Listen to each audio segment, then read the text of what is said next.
এই হলো সেই ইয়েমেন, যাকে প্রাচীন রোমানরা বলতো খুশহাল আরব বা সুখী আরব, যেখানে একসময় ছিল রানী সেবার বা মালকা সাবার ঐতিহাসিক রাজত্ব, যেখানে পৃথিবীতে প্রথমবার কফির চাষ হয়েছিল, যেখানে মাথা উঁচু করে দাঁড়িয়েছিল সে আমলের অন্যতম সেরা ইঞ্জিনিয়ারিং বিস্ময় মারিববাদ, আর যেখানে ছিল ৩ মহাদেশকে যুক্ত করা বিখ্যাত জলপথ বাব আল মান্দাব, যেখান দিয়ে একসময় ইয়েমেনিদের $3 বিলিয়ন বাণিজ্য চলত। সংক্ষেপে বলতে গেলে যা একসময় ছিল সুখ আর সমৃদ্ধির চারণভূমি। কিন্তু আজ তার অবস্থা ঠিক এমন।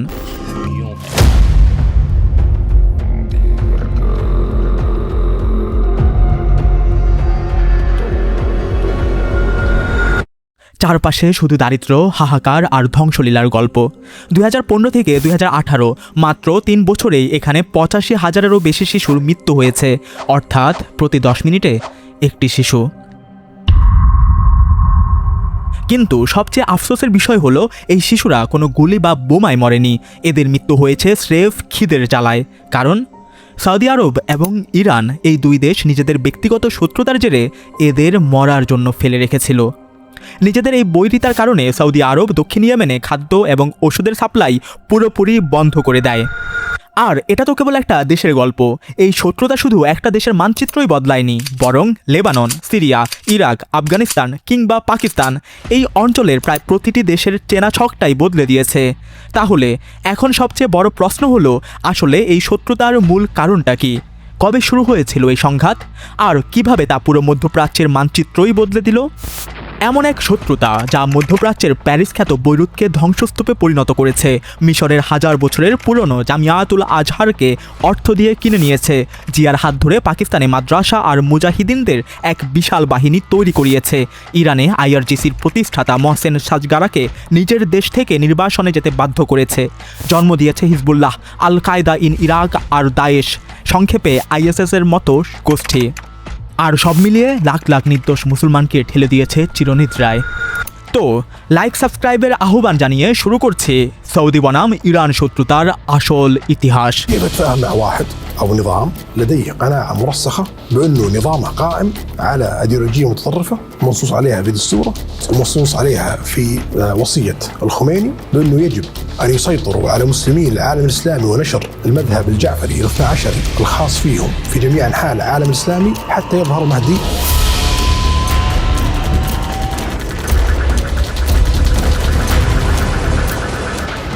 এমনিতে এই শত্রুতার শিকড় বহু শতাব্দী গভীরে প্রথিত, তবে আজকের ডকুমেন্টারিতে আমরা বর্তমান দ্বন্দ্বের কথা বলবো, যার সূচনা হয়েছিল 1979 সাল থেকে। কেন? সেটা তো একটু পরেই বুঝতে পারবেন। চলুন প্রথমে দেখে নেওয়া যাক 1979 সালের আগে এই দুই দেশ তো বটেই, পুরো মধ্যপ্রাচ্য আসলে দেখতে কেমন ছিল।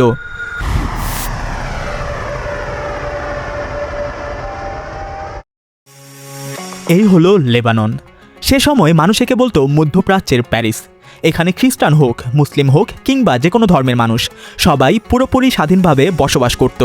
এক কথায় এখানে মসজিদও আবাদ ছিল, আবার চার্চও। আরে এখানে তো বিশ্বের নামি দামি সব তারকার সঙ্গীত শিল্পী, যারা হয়তো ঈশ্বরকে বিশ্বাস করতেন না, তারাও এখানে পারফর্ম করতে আসতেন। তৎকালীন বৈরুত ছিল পুরো আরব বিশ্বের চিন্তা ও দর্শনের কেন্দ্রবিন্দু। এখানেই জন্ম নিয়েছেন খলিল জিবরানের মতো মহান কবি। এখানে সব মতবাদের পত্রিকা ছাপা হতো এবং যে কোনো বিপ্লবী নিরাপদ আশ্রয় মিলত এখানে। আরব বিশ্বে একটা প্রবাদ চালু ছিল, মিশর লেখে, লেবানন ছাপে, আর পুরো আরব দুনিয়া তা পড়ে। তবে সেখানে একটা বিষয় একদমই আইডিয়াল ছিল না। অন্য সব সম্প্রদায়ের তুলনায় সেখানে আমাদের শিয়া ভাইদের কিছুটা পিছিয়ে রাখা হতো, তা রাজনীতিতেই হোক কিংবা দৈনন্দিন জীবনে।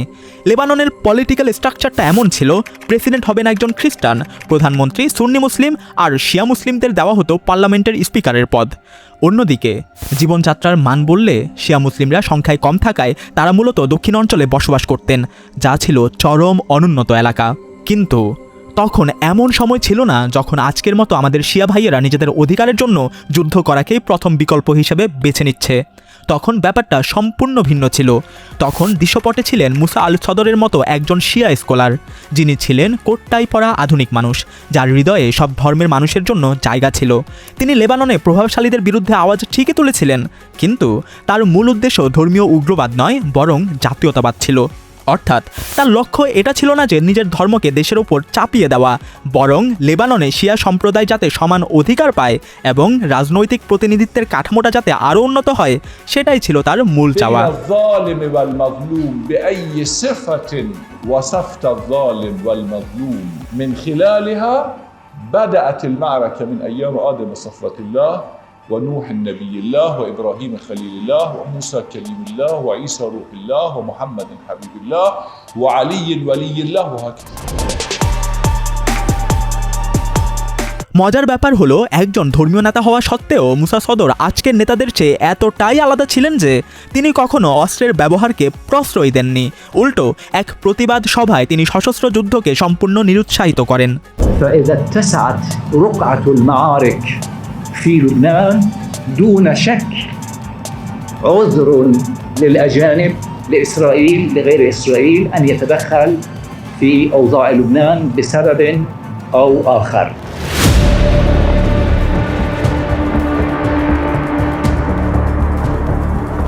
কিন্তু এরপরই হাওয়ার মোড় ঘুরে গেল।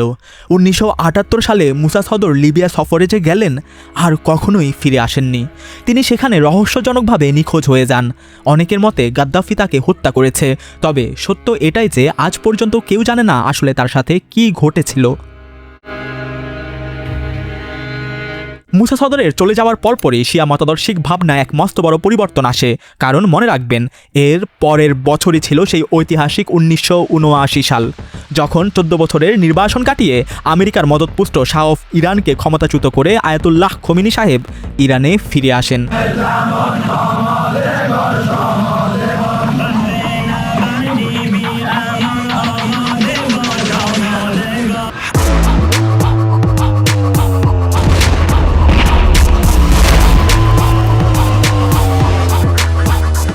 আচ্ছা, লেবানন কেমন ছিল তা তো বুঝলাম, তবে সামনে বাড়ার আগে এটা বোঝাও খুব জরুরি যে এর আগে ইরান আসলে কেমন ছিল।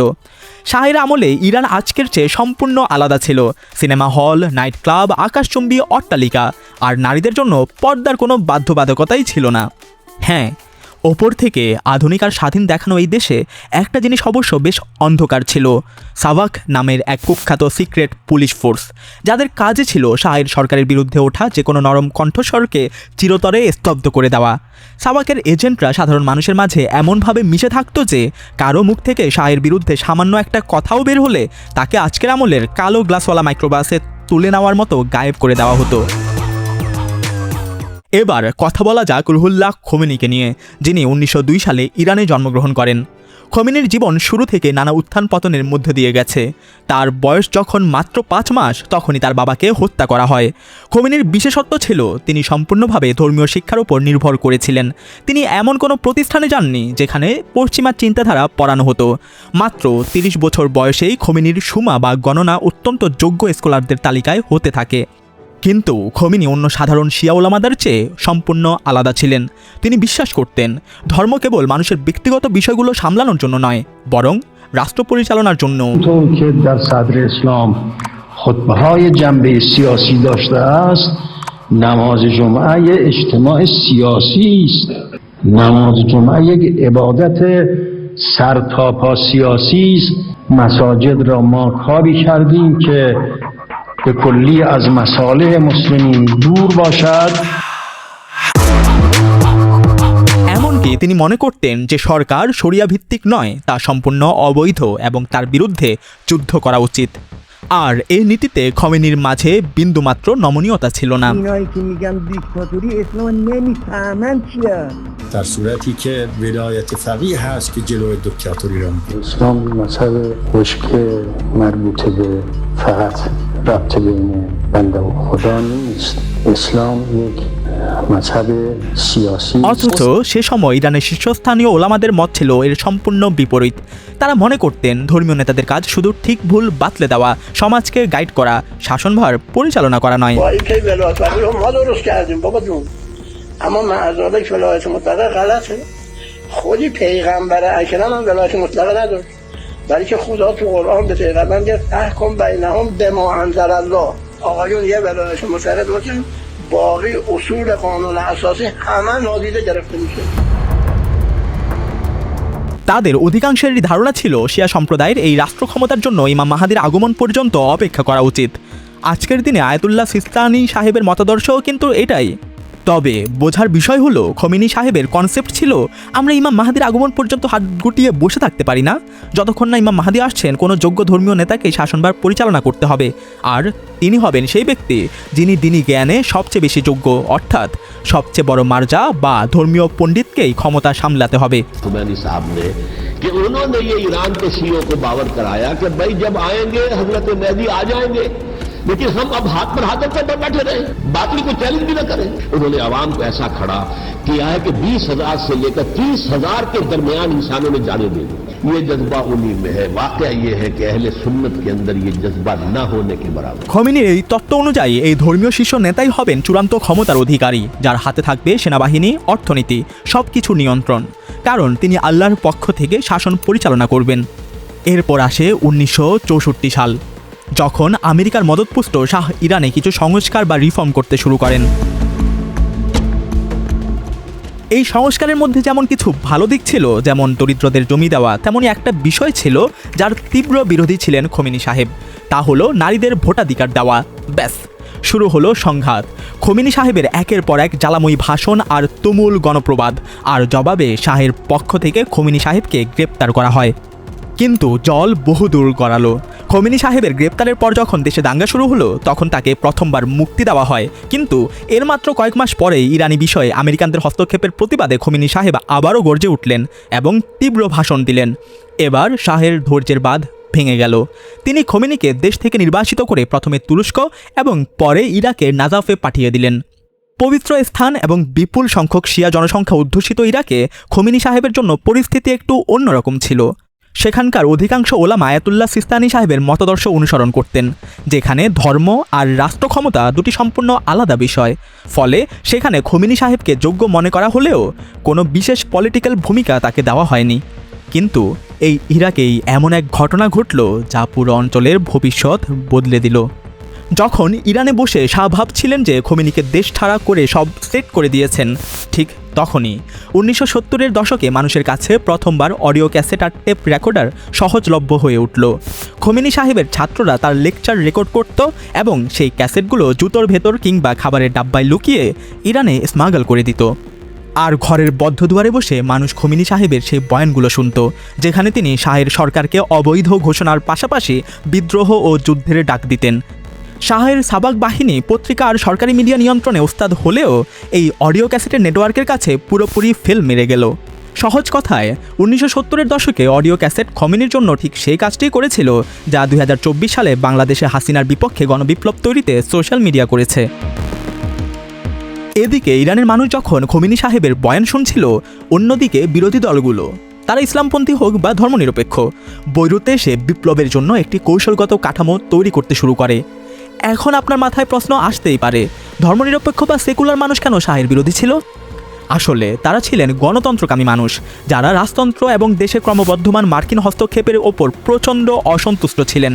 তাই তারা চেয়েছিলেন শাহের পতন হোক এবং একটি গণতান্ত্রিক ব্যবস্থা আসুক। আর দ্বিতীয় প্রশ্ন, বৈরুত কেন? কারণ শুরুতেই যেমনটা বলেছি, বৈরুত বা লেবানন ছিল সবার জন্য উন্মুক্ত এক জায়গা, যেখানে সবাইকে স্বাগত জানানো হতো। দুনিয়া জুড়ে নিষিদ্ধ হওয়া সাহিত্য এখানেই ছাপা হতো। আর বিপ্লবের জন্য যে সামরিক ট্রেনিং দরকার ছিল, তার জন্য লেবাননে কাজ করত পিএলও অর্থাৎ প্যালেস্টাইন লিবারেশন অর্গানাইজেশন, যারা আমেরিকা আর ইসরায়েলের বিরোধী যে কোনো শক্তিকে অস্ত্র ও ট্রেনিং দিতে প্রস্তুত ছিল। Where do you get the arms from? از کجا شما این اسلحه ها رو به دست میارید؟ نمیدونم. I don't know. I understand that some of them come from the Palestinian organization, the Palestinian Liberation Organization. Is that true? من اینجور بهم تفاهم شده که بعضی از این اسلحه ها از جبهه آزادی بخش فلسطین میاد. آیا این درسته؟ اطلاعی ندارم. I don't have any information on that. Would it surprise you? آیا باز تجربه شما نخواهد شد که این اسلحه از طرف فلسطینی ها آمده باشه؟ نمیدونم. কি হলো বুঝতে পারলেন না? বুঝে বলছি। আমি আপনাদের বললাম যে পশ্চিমা ধাঁচের ডেমোক্রেটিক সেকুলাররাও শাহের অবসান চেয়েছিল, আর তাদের মূল ঘাঁটি ছিল প্যারিস। যখন আমি ঘাঁটি বলছি, তার মানে হলো জন পল সার্ত্রে, সিমন দে বভার এবং মিশেল ফুকোর মতো বিশ্বের নামি দামি সব বুদ্ধিজীবী আর লেখকরা তখন এই প্যারিসেই ছিলেন। কিন্তু তাদের সবার একটা মস্ত বড় মিসক্যালকুলেশন বা ভুল হিসাব ছিল। তারা ভেবেছিলেন একাডেমিক বা বুদ্ধিজীবী মানুষদের তো ইরানে তেমন জনপ্রিয়তা নেই, তবে একটা কাজ করা যায়, খোমেনি সাহেব ইরানে বেশ পপুলার, তাকে ব্যবহার করা যেতে পারে, তাকে সাপোর্ট দিয়ে শাহের তখ্ত উল্টে দেওয়া যাক, তারপর খোমেনি সাহেবকে সাইড করে আমরাই ক্ষমতা দখল করে নেব। মজার ব্যাপার হলো খোমেনি সাহেবও তাদের ঠিক সেটাই বিশ্বাস করতে দিয়েছিলেন। বুঝেননি? আচ্ছা, বুঝিয়ে বলছে। আসলে 1978 সালে যখন ইরাকের ওপর খোমেনি সাহেবকে দেশ থেকে বের করে দেওয়ার জন্য চাপ দেওয়া হলো, তখন খোমেনি সাহেব পাড়ি জমালেন প্যারিসে। এখানে একটা সুবিধা হলো যে প্রথমবার পশ্চিমা মিডিয়া খোমেনি সাহেবের সরাসরি অ্যাক্সেস পেয়ে গেল। এখানে তাকে ব্যাপক সমর্থন দেওয়া হলো, তার বার্তা বিশ্বজুড়ে প্রচার করা হলো। এমনকি বিখ্যাত ফিলোসফার জন পল সার্ত্রে এতটাই মুগ্ধ হয়ে গেলেন যে এক সফরের পর খোমেনি সাহেবের এই বিপ্লবকে গণতন্ত্রের সম্পূর্ণ এক নতুন রূপ বা truly new form of democracy বলে অভিহিত করলেন। এমন না যে এই মানুষগুলো বোকা ছিলেন, আসলে তারা মার্কিন সমর্থিত শাহ সরকারকে তাড়ানোর জন্য এতটাই মরিয়া ছিলেন যে খোমেনি সাহেব আসলে কি বলছেন বা কি চান তা সজ্ঞানেই এড়িয়ে যাচ্ছিলেন।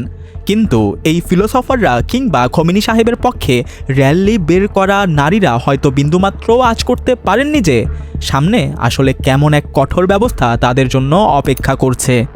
চলুন আবার ইরানে ফেরা যাক, যেখানে খোমেনির বয়ান শুনে মানুষ ইতিমধ্যেই ফুঁসছিল। আর তখনই 1978 সালে এমন এক ঘটনা ঘটল যা আগুনের ওপর ঘি ঢেলে দিল।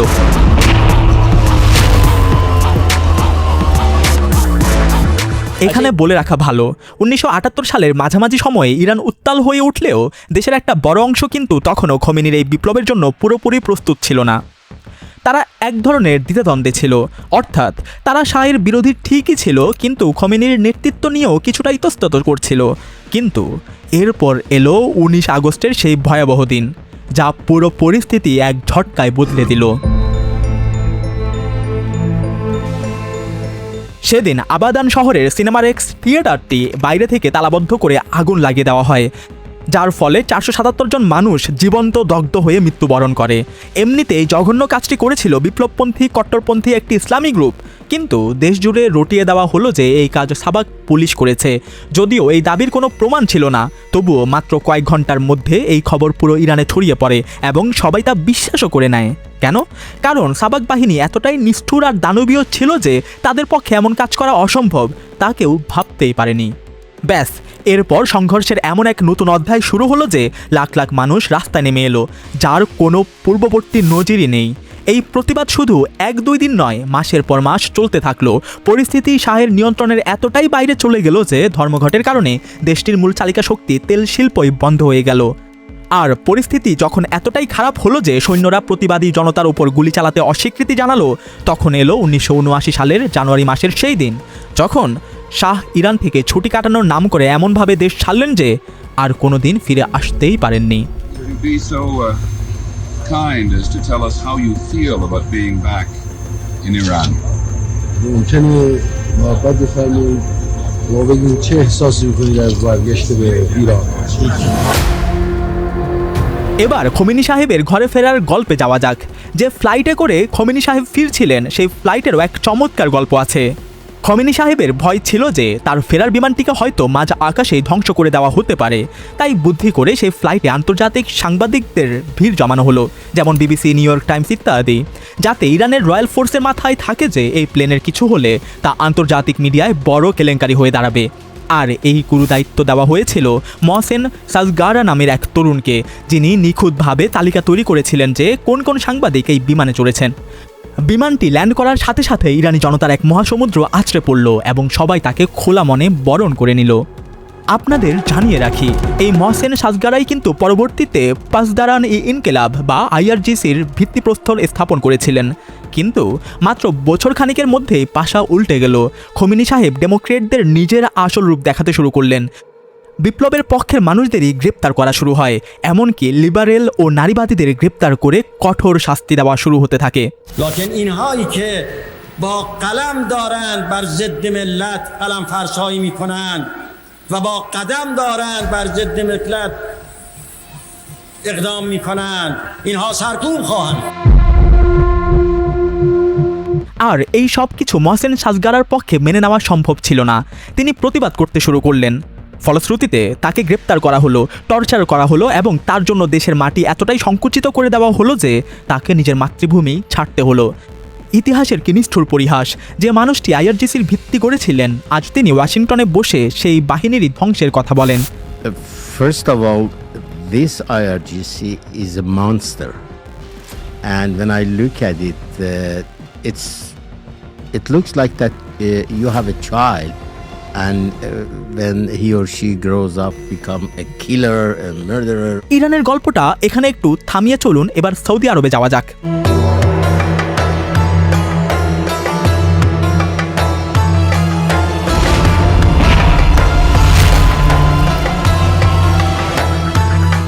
এখানেও সামনে বাড়ার আগে সৌদি আরবের শাসন কাঠামোটা বোঝা দরকার।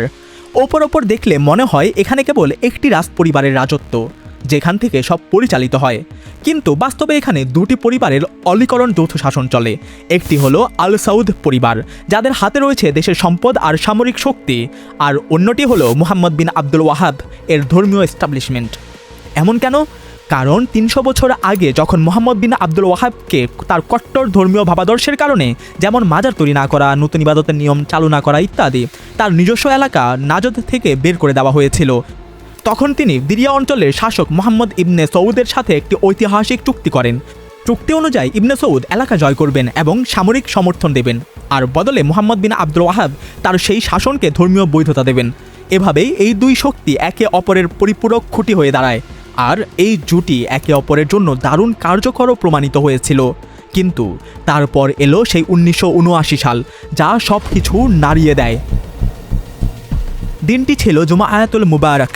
ফজরের ওয়াক্তে মসজিদুল হারামে স্বাভাবিকের চেয়ে বেশি ভিড় ছিল। হাজার হাজার মানুষ তাওয়াফ করছিলেন, কেউ বা সাইতে মশগুল ছিল।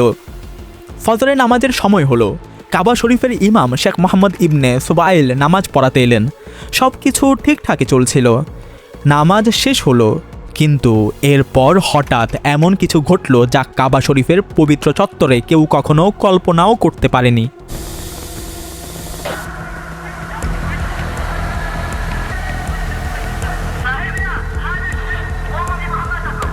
জোহাইমান আল উতাহাবি নামের এক ব্যক্তি হঠাৎ সামনে এগিয়ে এসে মাইক কেড়ে নিল এবং ঘোষণা করলো, আল সৌদের রাজত্ব খতম হয়েছে, আমার দুলাভাই হলেন ইমাম মাহদি। সে বলল, এখন সময় এসেছে আসল ইসলাম কায়েম করার, পশ্চিমা প্রভাব দূর করার এবং টিভি স্টেশনগুলো ধ্বংস করার। সে শুধু ঘোষণাই করেননি, ততক্ষণে তার সশস্ত্র দল নিয়ে মসজিদুল হারামের সমস্ত দরজা বন্ধ করে দিয়েছিলেন। তার সশস্ত্র সঙ্গীরা পুরো কাবা শরীফের নিয়ন্ত্রণ নিয়ে নেয়। পরিস্থিতি কতটা ভয়াবহ ছিল তা এভাবে বুঝুন। গ্র্যান্ড ইমাম সহ সেখানে উপস্থিত বহু প্রবীণ ধর্মীয় ব্যক্তিত্বকে জিম্মি করা হয়। এখন আপনারা হয়তো ভাবছেন, এত কড়া সিকিউরিটির মধ্যেও এই কাজ এত সহজে কিভাবে হলো? আসলে জোহাইমান কোনো সাধারণ মানুষ ছিল না। সে ছিল সৌদির মাটিতেই বেড়ে ওঠা এমন এক যুবক যার কাবা শরীফের প্রতিটি গোলে মুখস্থ ছিল, এবং সে নিজে অতীতে সৌদি ন্যাশনাল গার্ড ফোর্সের একজন সৈনিক ছিল। তাই নিরাপত্তা বাহিনীর কৌশল আর ফাঁকফোকরগুলো তার খুব ভালো করে জানা ছিল। সে কতটা চতুর ছিল তা বোঝা যায় তার অস্ত্র ভেতরে নেওয়ার কৌশল দেখলে।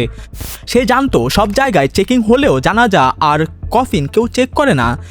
এই সুযোগে সে কফিনের বক্সের ভেতর অস্ত্র লুকিয়ে কাবা শরীফের ভেতরে ঢুকিয়ে দেয়।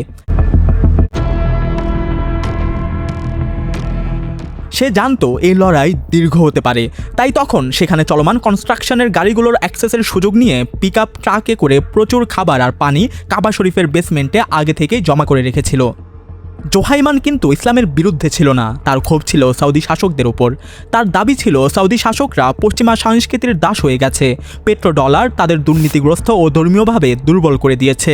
এমনকি সৌদিতে টিভি স্টেশন পর্যন্ত খোলা হচ্ছে, যা কোনোভাবেই জায়েজ নয়। তাই একটি কট্টর ইসলামী রাষ্ট্রের প্রয়োজন।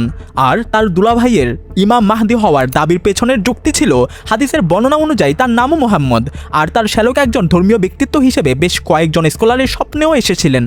উপরন্তু সেটা ছিল নতুন শতাব্দীর সূচনা, 1400 হিজরি, ঠিক যেমন হাদিসে এসেছে যে ইমাম মাহদি নতুন শতাব্দীর শুরুতে আসবেন। এখন সৌদি সরকারের জন্য মস্ত বড় সমস্যা ছিল যে তারা সরাসরি কাবা শরীফের ভেতর সামরিক শক্তি ব্যবহার করতে পারছিল না, যাতে কাবা শরীফের পবিত্রতা নষ্ট না হয়। তাই জরুরি ভিত্তিতে ওলামাদের বৈঠক ডাকা হলো এবং সেখান থেকে ফতোয়া এলো যে যেহেতু অস্ত্রধারী দখলদারীরা ইতিমধ্যেই কাবার পবিত্রতা নষ্ট করেছে, তাই কাবার সম্মান পুনরুদ্ধার করতে তাদের বিরুদ্ধে অস্ত্রের ব্যবহার জায়েজ। কিন্তু সমস্যা তখনও শেষ হয়নি। সৌদি বাহিনী এত ক্লোজ কমব্যাটে বা সামনে সামনে লড়াইয়েও অভ্যস্ত ছিল না, তাই ফরাসি সেনাবাহিনীর সাহায্য নেওয়া হলো, যারা এই কাজে পারদর্শী ছিল। কিন্তু মক্কায় অমুসলিমদের প্রবেশ নিষেধ, তাই রাতারাতি 3 জন ফরাসি অফিসারকে কাগজে কলমে ইসলামে ধর্মান্তরিত করে সৌদিতে আনা হয়। যদিও অনেকে ধর্মান্তরের বিষয়টি মানে না, তবুও আলোচনার খাতিরে আমরা ধরে নিচ্ছি। তারা সৌদি বাহিনীকে কুইক ট্রেনিং দেয় এবং পরবর্তীতে পাকিস্তানি সেনাবাহিনী বিশেষ করে এসএসজি কমান্ডোসদের বীরত্বপূর্ণ অভিযানের মাধ্যমে কাবা শরীফকে দখলমুক্ত করা হয়। তখনই সৌদি আর পাকিস্তানের এক গোপন চুক্তি হয়, যা আমরা কেন কাবা রক্ষায় পাকিস্তানি সৈন্য প্রয়োজন টাইটেলের ডকুমেন্টারিতে আরও বিস্তারিতভাবে আলোচনা করেছি। পাশাপাশি আপনি যদি কাবা আক্রান্ত হওয়ার পুরো ডিটেলস জানতে চান, তা আই বাটনের লিঙ্কে পেয়ে যাবেন।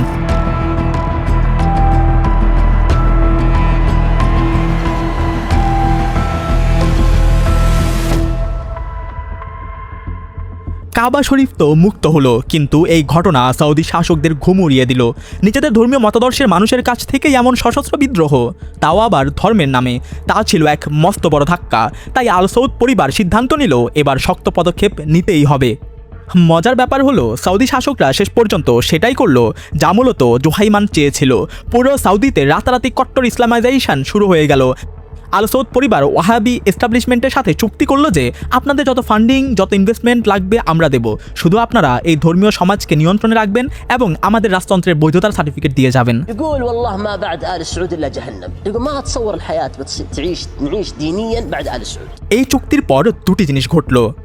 এক, সৌদিতে রাতারাতি সব সিনেমা হল বন্ধ করে দেওয়া হলো, ধর্মীয় পুলিশের পাহারা বাড়িয়ে দেওয়া হলো, যারা নামাজের সময় জোর করে দোকানপাট বন্ধ করাতো এবং নারীদের পর্দা নিশ্চিত করত। 2, বিশ্বজুড়ে ভারী মাত্রা ইনভেস্টমেন্ট শুরু হলো। পুরো মধ্যপ্রাচ্য ও মুসলিম বিশ্বে হাজার হাজার মসজিদ আর মাদ্রাসা তৈরি করা হলো, যেখানে ওয়াহাবি ঘরানার ইমাম ও শিক্ষকদের নিয়োগ দেওয়া হতো।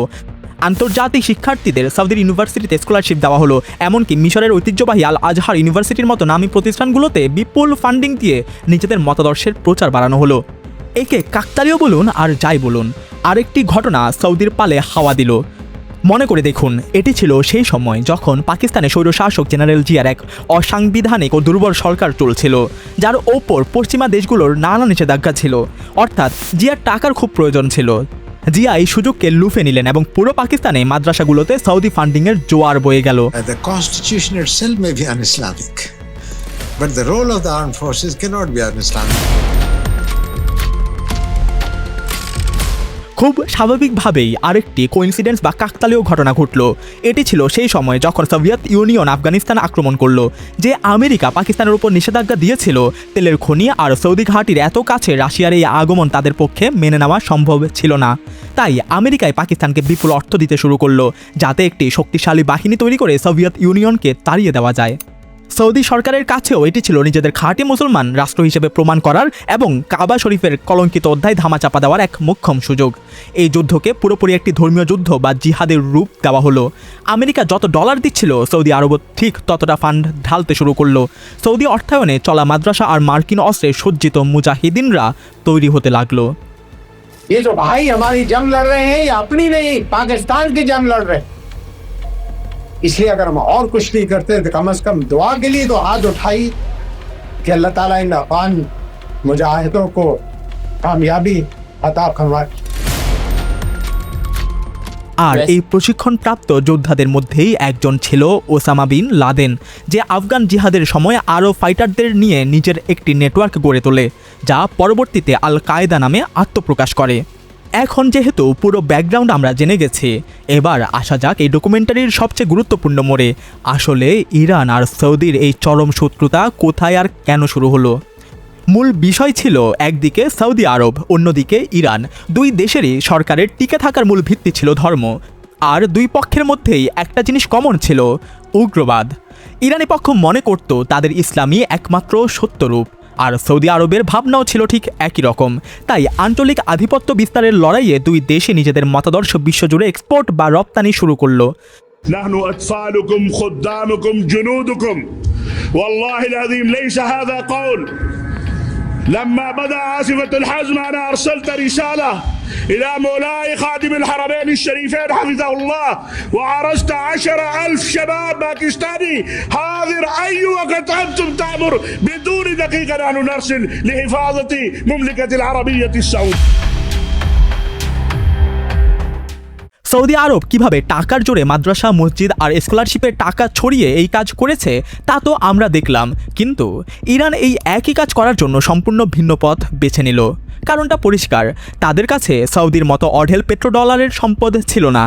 তাই ইরান এমন এক প্রক্সি নেটওয়ার্ক বা ছায়াবাহিনীর জাল বিছালো যা পুরো মধ্যপ্রাচ্যের ভূ রাজনীতির সমীকরণই পাল্টে দিল।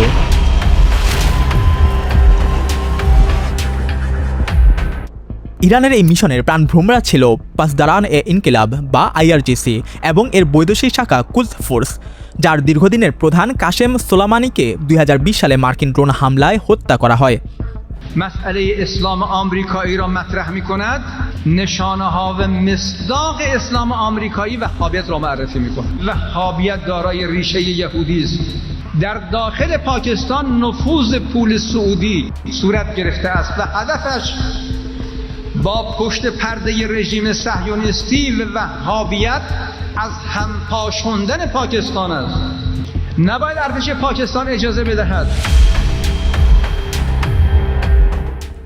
ইরানের এই প্রক্সি মডেলের সবচেয়ে সফল উদাহরণ হলো লেবানন।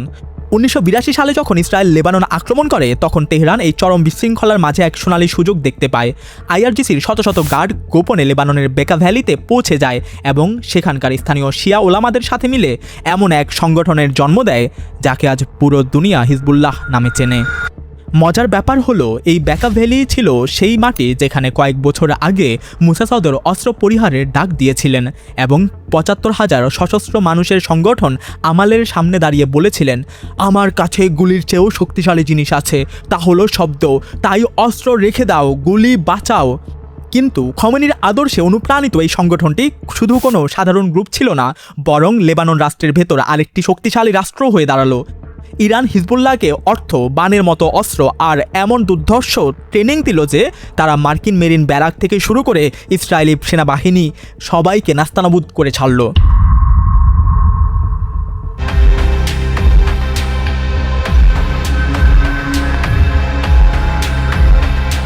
يا حضرة الملك،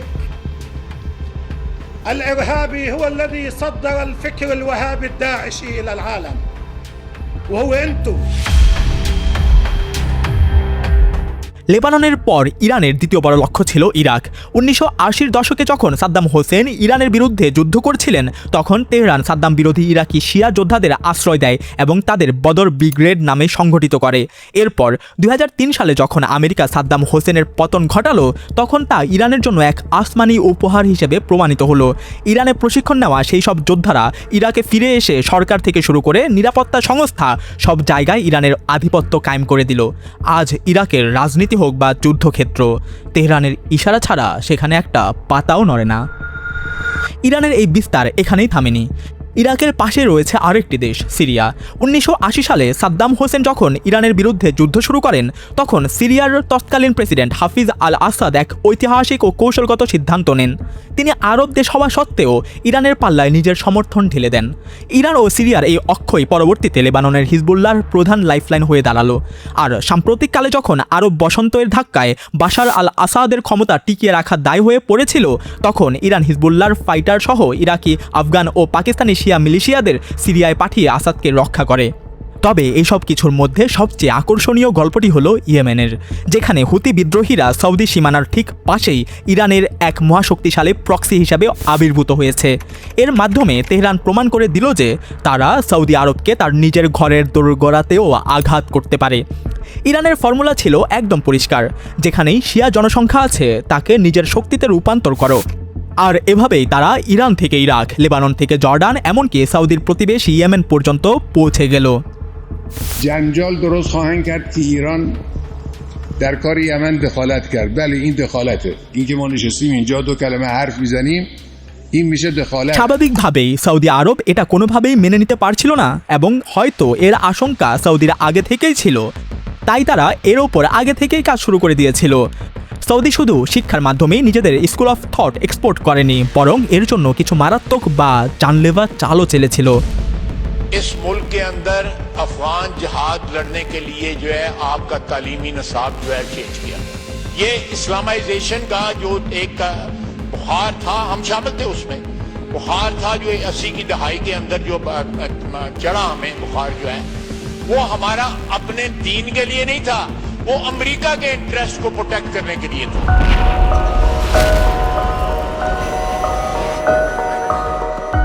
1987 সালের হজ কোনো সাধারণ হজ ছিলই না। ইরান ইরাক যুদ্ধ তখন তুঙ্গে। আয়াতুল্লাহ খমেনি ইরানি হাজিদের নির্দেশ দিলেন এই হজকে মুশরিকদের বিরুদ্ধে প্রতিবাদের ময়দান বানিয়ে তুলতে। 31 জুলাইয়ের সন্ধ্যায় মক্কায় ইরানি হাজিরা আমেরিকা ও ইসরায়েলের বিরুদ্ধে এক বিশাল বিক্ষোভ মিছিল শুরু করে। সৌদি পুলিশ যখন এই মিছিল থামাতে যায়, তখন এমন এক রক্তক্ষয়ী সংঘাত বেঁধে যায় যে দুই দেশের সম্পর্কের শেষ সুতোটুকুও কেটে দেয়। 400-এরও বেশি মানুষ নিহত হন, যাদের অধিকাংশই ছিল ইরানি। سعودی‌ها در این مسئله خسارت خواهند کرد، ضرر خواهند کرد، اونا به هیچ وجه پیروز نخواهند شد. اینا قطعاً ضربه خواهند خورد، قطعاً بینی سعودی‌ها به خاک مالیده خواهد شد. এই ঘটনার পর দুই দেশ সম্পর্ক ছিন্ন করে নিজেদের রাষ্ট্রদূতদের ফিরিয়ে নেয়। এবার সৌদি আরব সিদ্ধান্ত নিল শুধু শিক্ষা বা বই দিয়ে হবে না, এবার আমাদেরও প্রক্সির ময়দানে নেমে ইরানের মোকাবেলা করতে হবে। মুজাহিদিনদের যে পুরনো নেটওয়ার্ক ছিল তাকে ব্যবহার করার সিদ্ধান্ত নেওয়া হলো, তবে এবার নতুন কিছু গ্রুপকেও প্রস্তুত করতে হবে। আর এখান থেকেই আমাদের আবার ফিরে যেতে হবে ইরাকে, যা কিছুক্ষণ আগে আমি আপনাদের মনে রাখতে বলেছিলাম।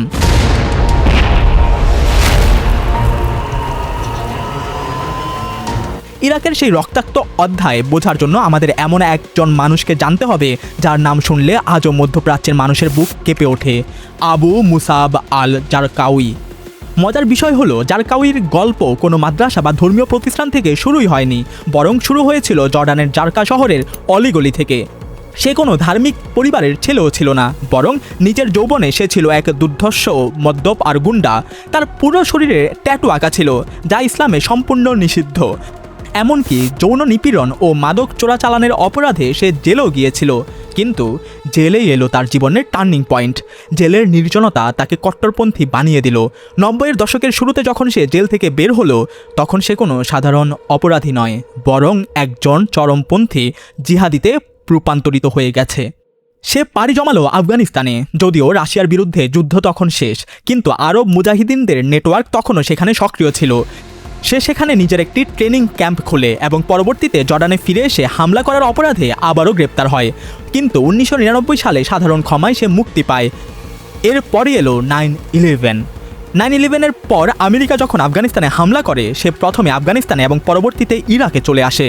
আর এই ইরাকেই সে এক কুখ্যাত সংগঠনের জন্ম দেয়, যাকে দুনিয়া চেনে আল কায়দা ইন ইরাক নামে। এখানে একটি গুরুত্বপূর্ণ বিষয় বোঝার আছে। জারকাউইয়ের সাথে ওসামা বিন লাদেনের ঘনিষ্ঠতা থাকলেও তাদের কৌশল ছিল সম্পূর্ণ ভিন্ন। ওসামা বিন লাদেন যেখানে দূরের শত্রু অর্থাৎ আমেরিকাকে সরাসরি টার্গেট করতেন, সেখানে জারকাউইয়ের থিওরি ছিল আমাদের কাছের শত্রু অর্থাৎ শিয়া সম্প্রদায়কে আক্রমণ করা উচিত। তার যুক্তি ছিল আমেরিকানদের উপর হামলা করলে বড়জোর আমেরিকা খেপে গিয়ে পাল্টা হামলা করবে, কিন্তু তাতে কোনো ইসলামী রাষ্ট্র কায়েম হবে না, কারণ এখানে কোনো গৃহযুদ্ধ বা সিভিল ওয়ার হচ্ছে না। তাই আমাদের উচিত শিয়াদের ইমাম বারগাহ, বাজার আর পবিত্র স্থানগুলোতে আত্মঘাতী হামলা চালানো, যাতে ক্ষিপ্ত হয়ে শিয়ারা সুন্নিদের ওপর পাল্টা হামলা করে এবং ইরাকে একটি ভয়াবহ গৃহযুদ্ধ শুরু হয়ে যায়। আর তখন সুন্নিরা নিরুপায় হয়ে আমাদের অর্থাৎ জারকাউই নেটওয়ার্কের আশ্রয় নেবে, আর এই সুযোগে আমরা মার্কিন প্রজেক্ট ধ্বংস করে নিজেদের খেলাফত কায়েম করব। এই ভয়ানক ব্লুপ্রিন্টের প্রথম বড় রূপায়ণ ঘটে 29 আগস্ট 2003 সালে, যখন জারকাউইয়ের দল নাজাফে হজরত আলীর মাজারের বাইরে এক ভয়াবহ গাড়ি বোমা বিস্ফোরণ ঘটায়। এতে শিয়া নেতা আয়াতুল্লাহ মোহাম্মদ বাকির সহ 95 জন মানুষ নামাজ পড়া অবস্থায় শহীদ হন। অর্থাৎ সেই আয়াতুল্লাহ যিনি 23 বছর নির্বাসনে থেকে সাদ্দামের বিরুদ্ধে লড়াই করেছিলেন, তিনি নিজের পবিত্র মাজারের বাইরেই শহীদ হলেন।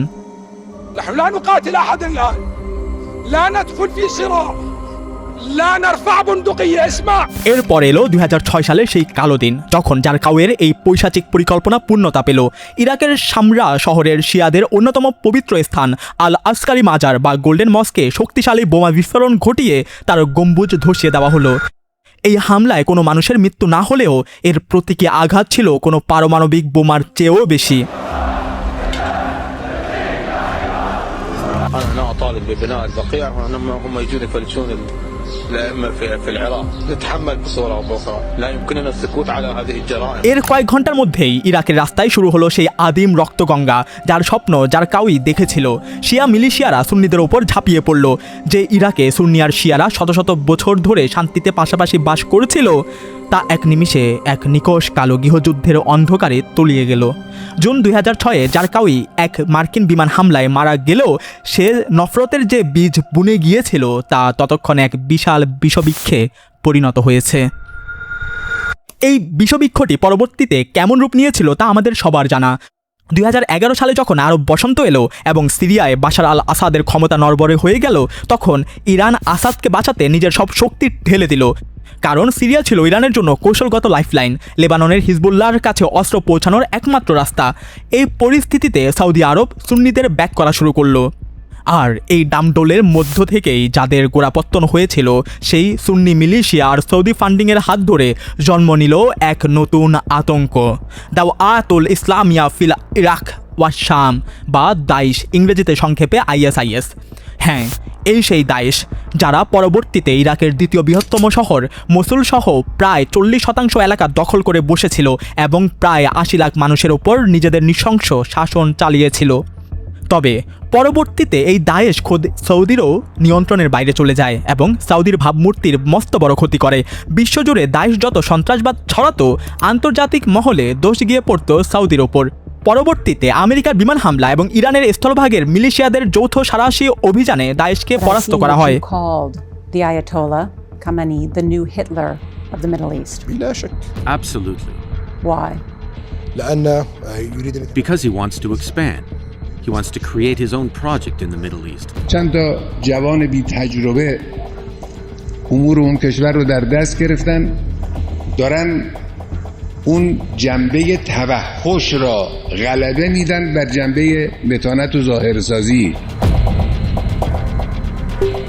যাই হোক, আপনাকে বলি, সৌদি আরবের পক্ষ থেকে ইরানের প্রতি অসহিষ্ণুতা বা টলারেন্সের অভাব বাহরাইনের ক্ষেত্রেও একই রকম ছিল। বরং বাহরাইনের গল্পটা মধ্যপ্রাচ্যের এই জটিল খেলার সবচেয়ে সংবেদনশীল অংশ।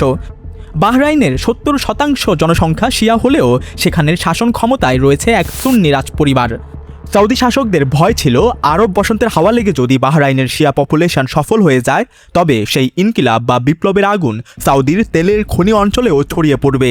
তাই 2011 সালের ফেব্রুয়ারি মাসে যখন আরব বসন্তের ঢেউ বাহরাইনে পৌঁছালো এবং সেখানকার শিয়া জনগণ নিজেদের সুন্নি রাজতন্ত্রের বিরুদ্ধে রাস্তায় নেমে এলো, তখন একে সৌদি স্রেফ একটি সাধারণ গণ আন্দোলন হিসেবে দেখেনি, বরং একে ইরানি ষড়যন্ত্র হিসেবে ঘোষণা করল। আর ইরানের পক্ষ থেকে এই আন্দোলনকারীদের প্রতি নৈতিক সমর্থন সৌদির এই দাবিকে আরও মজবুত করে তুলল। ব্যাস, এরপর 2011 সালের মার্চ মাসে সৌদি আরব এক অভূতপূর্ব পদক্ষেপ নিল। তারা 1000-এরও বেশি সেনা এবং 150টি সাজোয়া গাড়ি কিং ফাহাদ কজয়ে পার করে বাহরাইনে পাঠিয়ে দিল এবং বাহরাইনের সেই গণ আন্দোলনকে নির্মমভাবে গুঁড়িয়ে দিল। সৌদি আরব বিশ্বকে স্পষ্ট বার্তা দিল বাহরাইনের ক্ষমতার রদবদলকে তারা নিজেদের অস্তিত্বের ওপর হামলা বলে গণ্য করবে। I mean, let's remember here, the people we are fighting today, we funded. That's great. Let's get some to come from Saudi Arabia and other places, importing their Wahhabi brand of Islam. থাক, অনেক খুন খারাপির কথা হলো। এখন সব থেকে important point, ধর্ম আর প্রক্সির নামে এত বিপুল পরিমাণ অর্থ ও প্রাণের অপচয়ের পর অবশেষে এই দুই দেশের নীতিতে কি পরিবর্তন এলো? অবিশ্বাস্য হলেও সত্য, দুই দেশেই এখন ধর্মীয় কড়াকড়ি শিথিল হতে শুরু করেছে। কেন? কারণ বিশ্ববাজারে তেলের চাহিদা কমে যাওয়ায় সৌদির তেলের দাম প্রতি ব্যারেল $112 থেকে ধপাস করে $30 নেমে আসে। সৌদি শাসকরা বুঝতে পারলেন এতদিন জনগণকে যে অঢেল সাবসিডি আর সুযোগ সুবিধা দিয়ে রাজতন্ত্রের বিরুদ্ধে মুখ বন্ধ রাখা হতো তা এই তেলের টাকা কমলে আর সম্ভব নয়।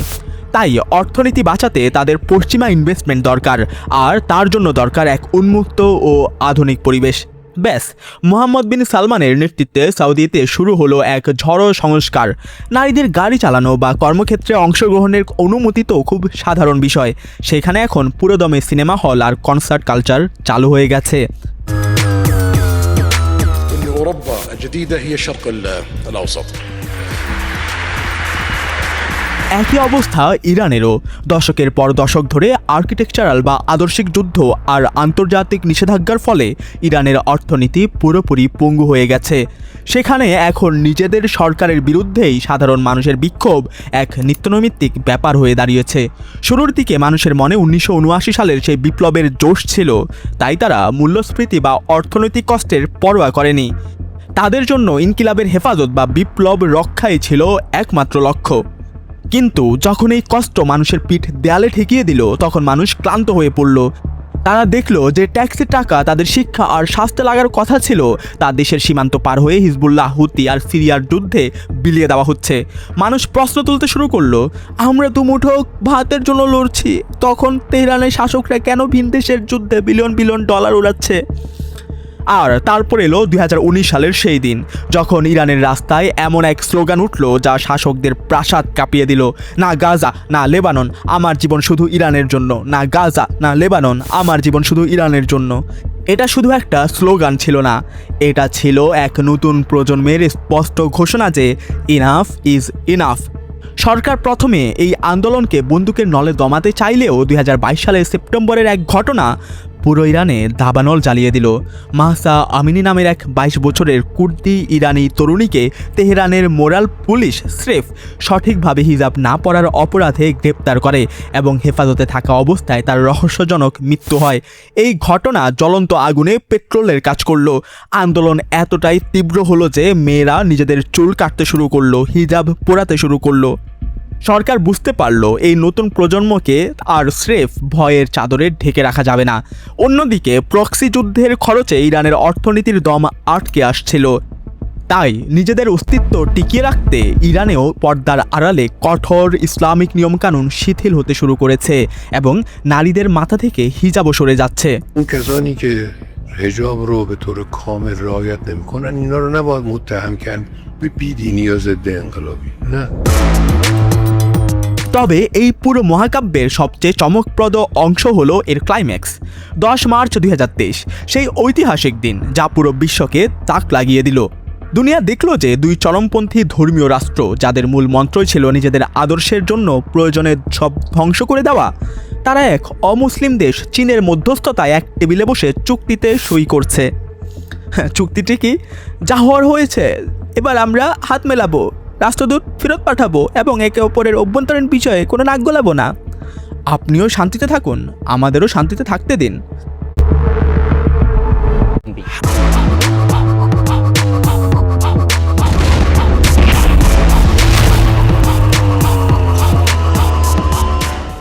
এই ডকুমেন্টারির সমাপ্তি আমরা সেখানেই করব যেখান থেকে শুরু করেছিলাম।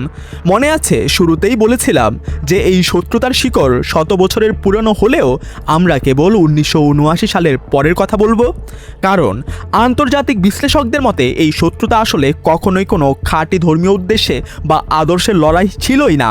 আল সৌদের দরকার ছিল নিজের রাজত্ব বাঁচানো, আর ইরানের লক্ষ্য ছিল আঞ্চলিক আধিপত্য কায়েম করা। যখন যে শাসক মনে করেছেন কট্টর ধর্মীয় নীতি দিয়ে নিজের আখের গোছানো যাবে, তিনি ধর্মকে ঢাল হিসাবে ব্যবহার করেছেন। আবার যখনই তারা বুঝতে পেরেছেন যে ক্ষমতা টিকিয়ে রাখতে টাকার দরকার, ইনভেস্টমেন্ট দরকার, যার জন্য ধর্মীয় কড়াকড়ি শিথিল করতে হবে, ঠিক তার পরের দিন থেকেই ধর্ম অন্যরকম হয়ে গেছে। অর্থাৎ দিনের মধ্যে কোনো জোর জবরদস্তি বা সংকীর্ণতাই নেই।